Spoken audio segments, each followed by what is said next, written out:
Hi, I'm Nikki Buckley and welcome to another fantastic year of Talk to the Animals.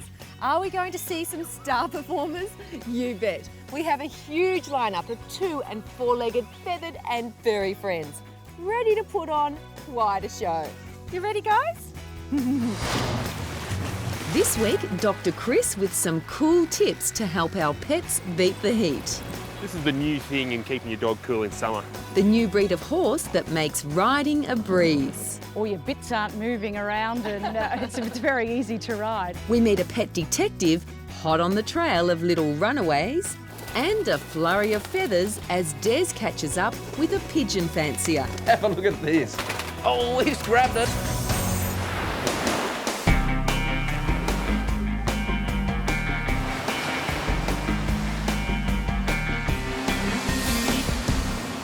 Now look, I know what you're thinking. It looks just a little bit silly. We're here in the heat of summer and I'm getting around in this thick, heavy coat. But spare a thought for our pets in the warm weather because they're stuck in their winter woolies and it's up to us to help them keep their cool.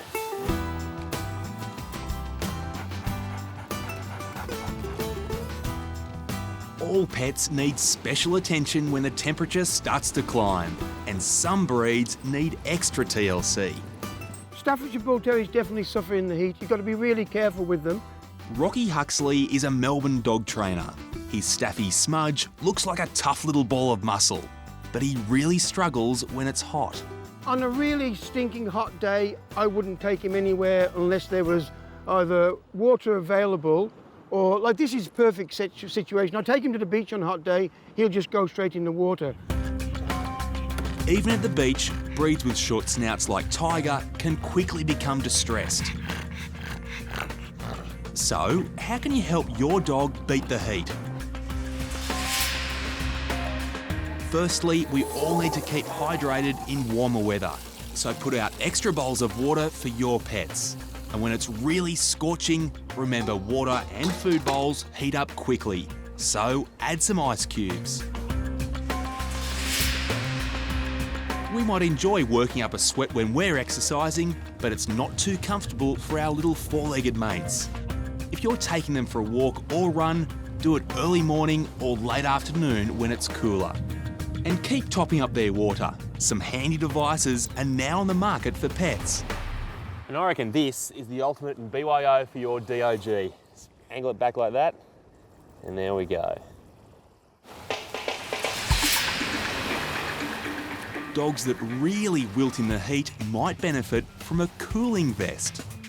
This is the new thing in keeping your dog cool in summer. So essentially how it works is the water absorbs into this layer and evaporates on this layer, which draws their heat away, and through the power of evaporation, cools them down. So we'll see if Tara here enjoys it. Tara's colour apparently. So not only does it look pretty good, I reckon Tara will probably feel pretty good in these hot summer days. Oh, and don't forget, if you've got a dog with a pink nose, a bit like mine, you're gonna need some sunscreen. But can you use human sunscreen? Well, no, because they will lick it off.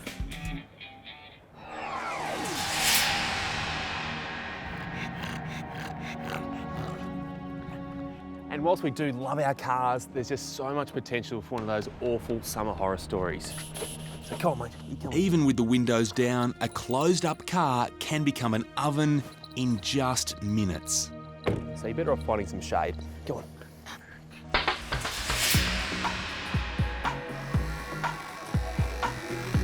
If you own a long-haired dog, don't forget to book them in for their summer haircut. Lenny will be feeling a whole lot more comfortable without that woolly coat.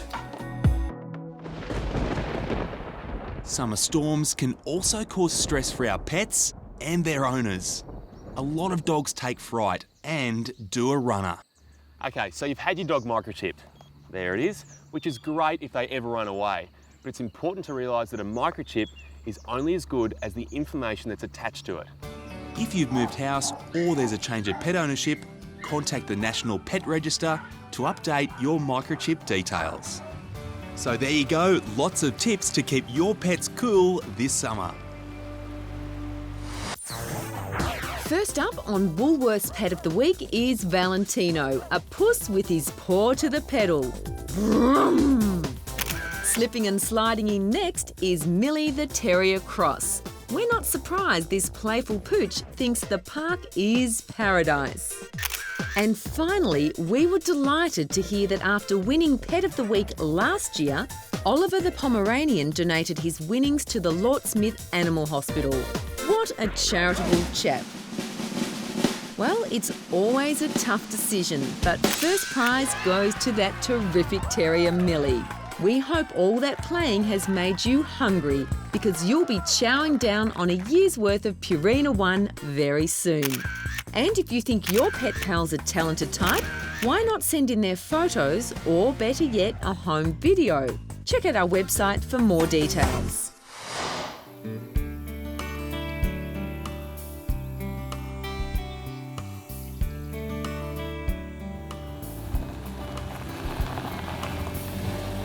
You know, we travel far and wide to find new and unusual stories for Talk to the Animals. And today, we're in for a real treat because we're about to meet the Tennessee walking horse.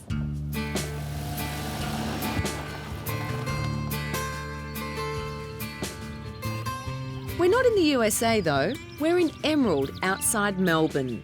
It's lush and green, ideal horse country. And have a look at these big guys, they just love it. So what's so special about the walking horse? To the untrained eye, it looks much like any other horse. But when you compare it with a normal horse, the difference is striking. Have a look at Vicky on the right, barely moving in the saddle. For Marley on the left, it's really bouncy. So how did a Tennessee import end up down under? It all started with Wal Pisciotto's bad back and a trip home to see his old Sunday school teacher. And he asked me, do I still ride? And I said, no, Bill, I can't do it anymore. My back can't handle it. He said, you ever ride a walking horse? I said, what? He said, a Tennessee walking horse. And I said, no, Bill, really, I can't ride anymore. He said, come on with me. So I got on the horse and we rode for an hour.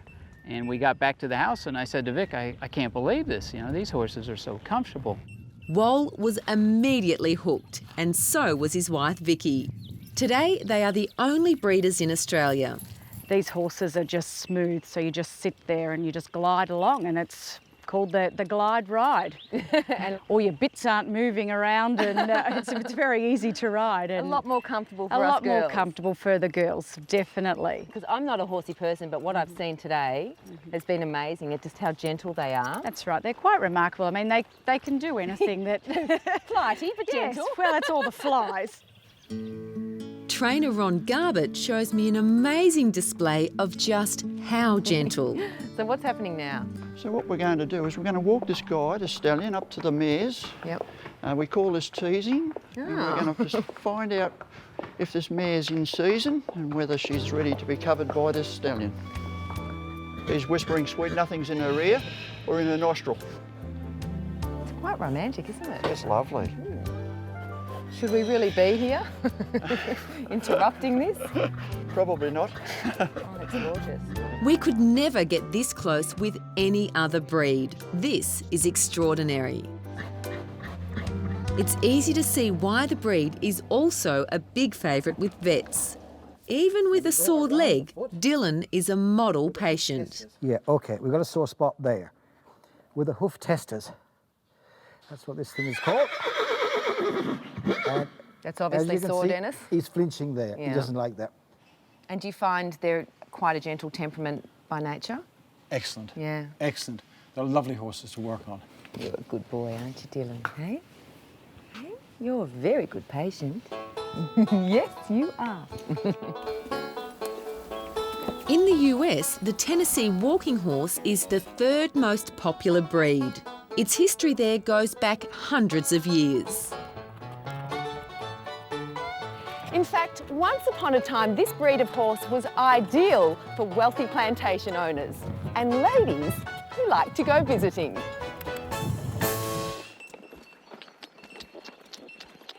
The cost of these elegant equines ranges from $5,000 to around $15,000.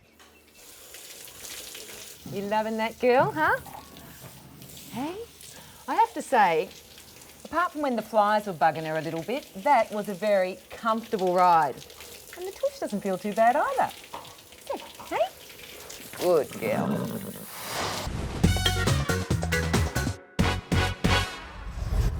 Now you've just got to love the summer. You've got the beach, the cricket, and of course the good old Aussie barbie. Dogs love barbies too. All those tantalising smells. Now it might seem like the easiest thing to fling a little buddy a tidbit or two, but there are some golden rules about the human foods your dog should never eat. For dogs, sausages are a definite no-no. Some of the additives are not suitable for animals and they're just too high in fat for pets. Also, keep fried onions off limits. They cause serious anemia in dogs, which can lead to all types of trouble.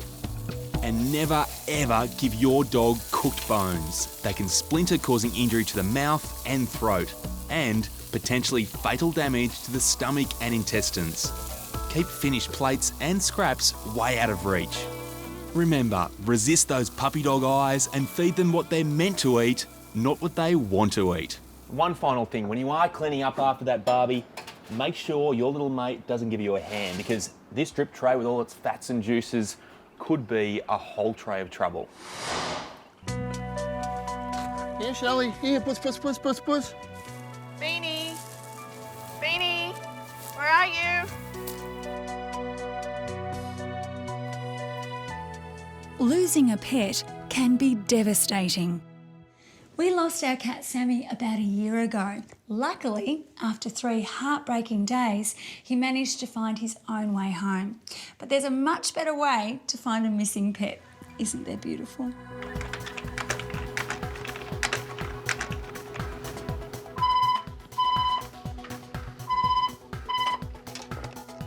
Hello, Pet Search. This is Lee. Surrounded by some of her brood, Lee Jeffries answers another call to Pet Search. The most important thing is to try and stay positive, because you're doing all the right things.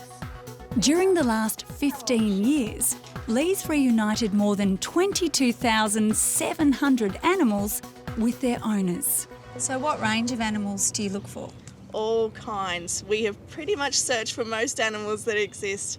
We have searched for ducks, ferrets, birds, dogs, cats, rabbits, all different kinds, even a blue-tongued lizard. Hello. I wonder if you can help me, please. I've lost my dog. Okay, when did your dog go missing? Yesterday afternoon, and she's not come home. Pet Search is a private national service based in Sydney. Lee takes calls regarding any animal from anywhere. Has she ever escaped before? No, never. No. And she would have been hungry because she wouldn't have had any dinner last night. That's what I'm so worried about her. Lee coordinates a central database linking up with vets, councils, animal shelters and lost dog homes all over the country. Come on, Gemma. Pet Search has an impressive 96% success rate for dogs and cats and 46% for birds. Let's try and find this dog. Well, with owners, what we say to them is if they're prepared to keep searching, then so are we. So you'll keep looking? For as long as they would like us to. Birds are the most difficult animal to find. This is my Goldie, the one that escapes. She's actually escaped twice. Twice? Yes, and thanks to Pet Search, I've actually managed to get her back. Sydney-sider Anne Cranmer loves her pet birds, but 2-year-old Goldie has her baffled. So what was your first thought when you came out and saw her cage was empty? I just couldn't believe it. I kept looking and looking. I thought, well, I can't see it. And how far did she get? She went to Westmead and then she went right into the city. Shopping and a coffee? Yes, I think so. The first time, Goldie was reunited with Anne the same day she called Pet Search. The second time, it took 11 days. Lee usually has about 50 cases on the go at any one time. The office operates 24 hours a day and costs start at $40 for birds and exotic animals and $50 for cats and dogs. The best part is being part of the reuniting process. Being able to ring an owner and say, guess what, we have found your animal. And you almost end up in tears yourself because you know exactly how it will feel. Do you think she's going to try it again? I think so. Look at her. She's got itchy feet, I think. I think so, yes. Did you know the snail has 2 pairs of tentacles on its head? Their eyes are on the longer pair and the shorter pair is used for smelling and feeling its way around. Although all land snails are hermaphrodites, they still need to find another snail for mating. The snail moves by creeping on a flat foot underneath the body that creates a kind of rippling movement that pushes the snail forward. And yep, they do move at a snail's pace, covering about 1 millimetre a second.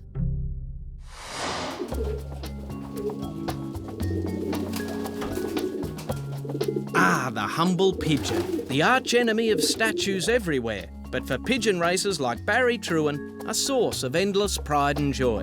A lot of people don't understand anything about pigeon racing, and each of the pigeon fanciers out there are very passionate about their sport. So it's good to actually get some information out to the general public. First of all, a couple of interesting historical facts. Pigeons were domesticated around 10,000 years ago, about the same time as dogs. And racing pigeons is now big business, with one race in China offering more than $1 million prize money. Normally, Barry would have 500 or 600 birds in his lofts, but with the racing season just finished, he's now only got about 60. It was safe to go in, they won't attack us like something out of a Hitchcock film? Or... I don't think so, I think we'll be pretty right. OK, they don't attack, but they do tend to invade your personal space. Or are we invading theirs? It's a nice breeze though, all the flapping wings. Yeah. Well, also because we've got the shade clock along the front. I actually enjoy the fact that the pigeons are very loyal. Their whole aim is to actually get home, and it's a backyard sport basically. You don't have to be going out all the time. The whole family can actually be involved. The pigeons in Australia now are coming from European bloodlines. They're starting to dominate everything in Australia, and people pay big, big money. Now, to the untrained observer, there's not much going on in the loft. But take a closer look and you'll see that's not quite the case. Oh, so they've got a favourite spot? Yep, and a lot of times you can walk into the loft, there might be 600 birds here, and they'll go to the same spot day in, day out. And they'll defend that, that's their spot in this whole loft. If you want to go to someone else's perch, you better be ready to fight for it.